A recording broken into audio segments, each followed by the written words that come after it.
Assalamualaikum warahmatullahi wabarakatuh.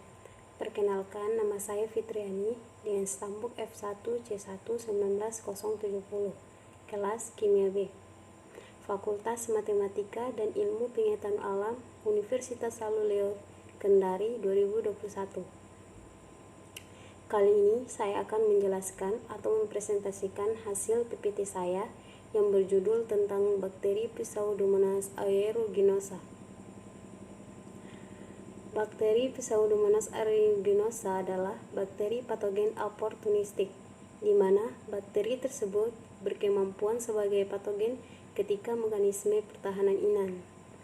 Pseudomonas aeruginosa mempunyai ciri khas bergerak dan berbentuk batang lurus atau lengkung berukuran sekitar 0,6 kali 2 yang ditemukan tunggal berpasangan dan terkadang membentuk rantai pendek.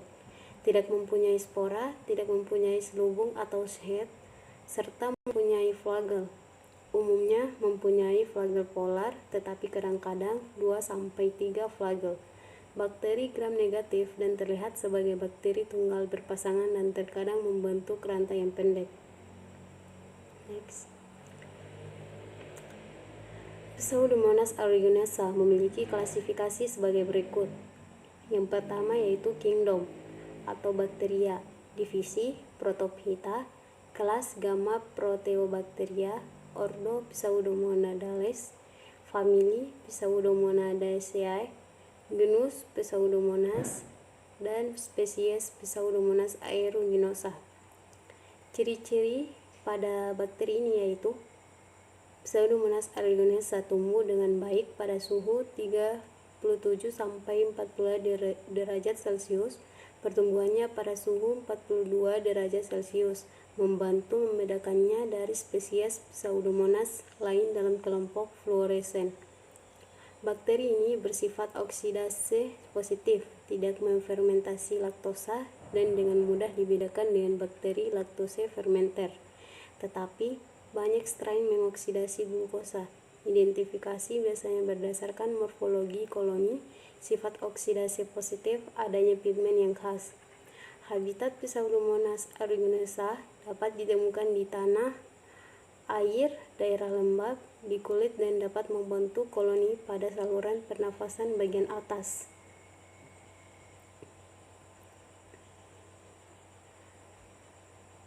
Pseudomonas aeruginosa merupakan suatu bakteri yang bersifat oportunistik, yaitu memanfaatkan kerusakan pada mekanisme pertahanan inang untuk memulai suatu infeksi. Apabila mikroorganisme berada di dalam inang yang sistem kekebalannya telah terganggu, mikroorganisme dapat melintasi penghalang anatomi setelah luka bakar. Pembedahan dan mikroorganisme terbawa masuk melalui kateter, alat penyuntik, dan respirator yang terkontaminasi. Patogen oportunistik adalah bakteri yang berkemampuan sebagai patogen ketika mekanisme pertahanan inang diperlemah, atau contoh Pseudomonas aeruginosa menginfeksi saluran urin ketika sistem pertahanan inang dikompromikan atau diperlemah. Non-patogen adalah bakteri yang tidak pernah menjadi patogen, namun bakteri non-patogen dapat menjadi patogen karena kemampuan adaptasi terhadap efek mematikan terapi modern seperti kemoterapi, imunoterapi, dan mekanisme resistensi. Untuk gambar patogenis dapat dilihat pada gambar berikut. Next, untuk media pertumbuhan, yang pertama itu biakan. Pseudomonas aeruginosa adalah bakteri obliga yang dapat tumbuh dengan mudah pada berbagai jenis media pembiakan. Terkadang mengeluarkan bau manis atau menyerupai bau buah-buahan seperti anggur atau seperti jagung. Beberapa strain menyebabkan hemolisis darah. Pseudomonas aeruginosa membentuk koloni besar dan halus dan dengan permukaan rata dan meninggi, dan koloni halus dan mukoid yang biasanya didapat dan sekresi saluran pernafasan dan saluran kemih. Bakteri ini juga sering menghasilkan pigmen posianin, pigmen kebiru-biruan yang tidak berfluoresensi yang berdifusi ke dalam agar. Spesies Pseudomonas yang lain tidak menghasilkan poisyanin. Banyak strain Pseudomonas aeruginosa juga memproduksi pigmen bioverdin yang berfluoresensi yang memberikan warna kehijauan pada agar. Beberapa strain menghasilkan pigmen piorubin yang berwarna merah gelap atau pigmen piomelanin yang berwarna hitam. Next. Media pertumbuhan pada bakteri Pseudomonas aeruginosa. Media blood agar merupakan media pertumbuhan bakteri yang dapat membedakan bakteri patogen berdasarkan efek eksotoksin hemolitik bakteri pada sel darah merah. Media blood agar bukan merupakan media selektif murni. Suatu media dikatakan media selektif apabila hanya ditumbuhi beberapa jenis mikroba, sementara menghambat pertumbuhan mikroba jenis lain. Media blood agar adalah media yang diperkaya dengan nutrisi tambahan yang kaya untuk mikroba. Oleh karena itu, media blood agar merupakan media pertumbuhan diperkaya dan selektif diferensial karena mendukung pertumbuhan berbagai organisme serta dapat memberi ciri yang khas untuk bakteri golongan tertentu. Untuk gambar koloni Pseudomonas aeruginosa pada media blood agar plate menunjukkan adanya hemolisis. Blood agar plate atau BAP merupakan media padat dan media diferensial. Media diferensial adalah media yang ditambah zat kimia tertentu sehingga suatu mikroorganisme membentuk pertumbuhan untuk mengklasifikasikan suatu kelompok jenis bakteri. Blood agar plate membedakan bakteri hemolitik dan non-hemolitik, yaitu berdasarkan kemampuan mereka untuk melisiskan sel-sel darah merah. Next. Ada 3 jenis hemolisis, yaitu beta hemolisis, alfa hemolisis, dan gamma hemolisis. Beta hemolisis merupakan lisis lengkap sel darah merah dan hemoglobin. Alfa hemolisis mengacu pada lisis parsial atau lisis sebagian dari sel darah merah dan hemoglobin. Sedangkan gamma hemolisis yaitu tidak terjadi hemolisis di mana tidak ada perubahan warna dalam media. Dari gambar tersebut menunjukkan bahwa menghasilkan perubahan warna di sekitar menjadi abu-abu kehijauan. Untuk komposisi blood agar plate yaitu mengandung tripton 15 gram, soy pepton 5 gram, sodium klorid 5 gram, lithium klorid 10 gram, magnesium sulfat 3,8 gram, dan agar 15 gram. Untuk komposisi pertama yaitu magnesium sulfat 3,8 gram dengan berfungsi sebagai aktivasi dan pengatur kadar magnesium dalam media, juga meningkatkan ketahanan hidup isolat. Yang kedua, pepton 5 gram untuk menyediakan nitrogen, vitamin, mineral, dan asam amino esensial untuk pertumbuhan bakteri. Untuk komposisi sodium klorida 5 gram yang berfungsi untuk sebagai pengatur kesetimbangan tekanan osmosis.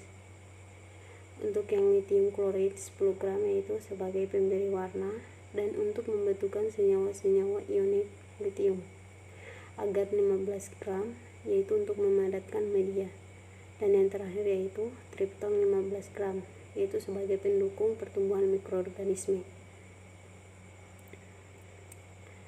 Jalur metabolisme atau katabolisme karbohidrat pada bakteri Pseudomonas aeruginosa dikenal dengan 4 jalur pemisahan glukosa menjadi asam pirufat, yaitu yang pertama jalur EMP, Embden, Meyerhof, Farnas, Pauli atau glikolisis, bukan penghuni kebanyakan bakteri dan manusia.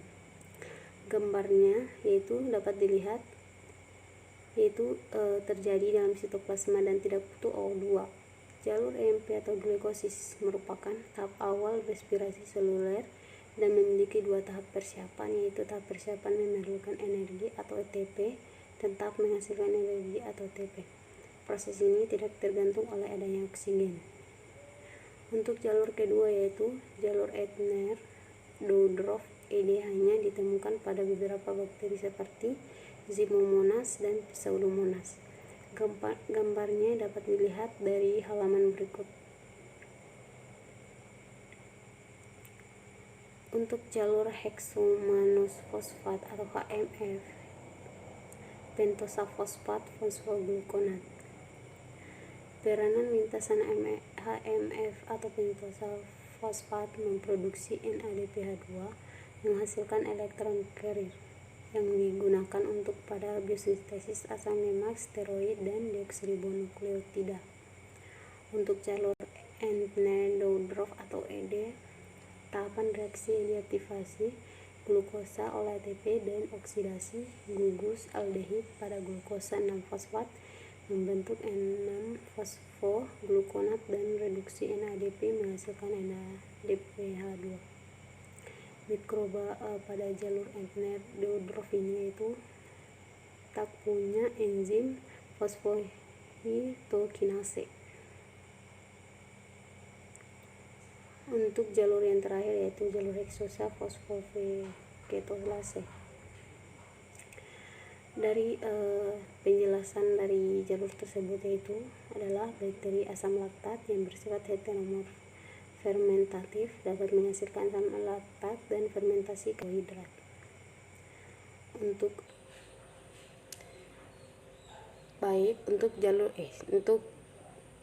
pada gambar berikut yaitu hubungan antara jalur AF, jalur ED, jalur HMF, dan jalur FK. Pada jalur fermentasi ini dapat dijelaskan pada halaman berikut.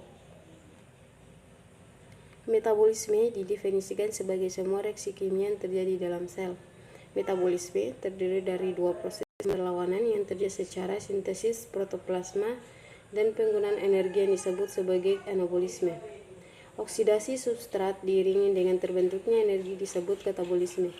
Metabolisme digolongkan menjadi 3 golongan yaitu metabolisme karbohidrat, metabolisme protein, dan metabolisme lemak. Fermentasi adalah proses pemecahan karbohidrat dan asam amino secara anaerobik.